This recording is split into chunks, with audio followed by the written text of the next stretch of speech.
ఈ భోగి రోజు ముఖ్యంగా మనం చెప్పుకోవాల్సింది ఏంటంటే భోగి మంటలు వేయడం తెల్లవారుజామున. ఇంట్లో పాత వస్తువులు ఏదైతే చెక్క వస్తువులు అవన్నీ ఉన్నాయో అంటే ఏంటి, పాతని వదిలేసి కొత్తదాన్ని స్వాగతం చేయడం, పీడ పోయేందుకు ఏదైతే ఉన్నాయో ఆ విధానాలన్నీ ఫాలో అవ్వడం భోగి పండుగ రోజు మనం చేసేవి. విష్ణుమూర్తికి దీనికి సింబాలిక్గా ఉండే రేగిపళ్ళు, దాంట్లో కూడా ఈ పీడ అంతా తీసేసే శక్తి ఉంటుంది.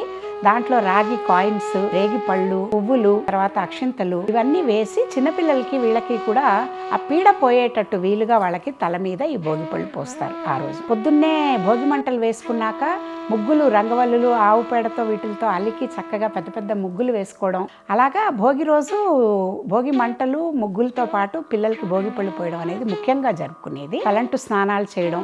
ఇంకోటి ఏంటంటే ఈ మకర సంక్రాంతికి ముఖ్యంగా మనం చెప్పుకోవాల్సింది నువ్వులు బెల్లం చాలా ప్రాముఖ్యంగా వాడతారు. నువ్వులు ఎందుకు అంటే తలకి రాసుకునేది, ఒంటికి రాసుకునే నువ్వుల నూనెతో సహా అది చేసే మేలు, ఆ మేలు ఏదైతే అది దేహానికి చేస్తుందో, రక్త ప్రసరణ కానీ లేకపోతే ఒంట్లో వేడి పుట్టించడం. ఇప్పుడు ఇన్నాళ్ళు మనకి చలికాలం నడిచింది.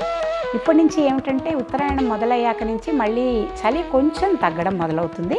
శివరాత్రికి పూర్తిగా తగ్గిపోతుంది. సో ఈ కాలానుగుణంగా వచ్చే మార్పులకి దేహాన్ని మనం సమాయుత్తం చేయడం కోసం అని చెప్పేసి నువ్వుల నూనెని తలకి, ఒంటికి బాగా మర్దన చేసుకుని తలంటు స్నానం, అభ్యంగన స్నానం చేసి భోగి పండుగ రోజు మనం చేసేవి.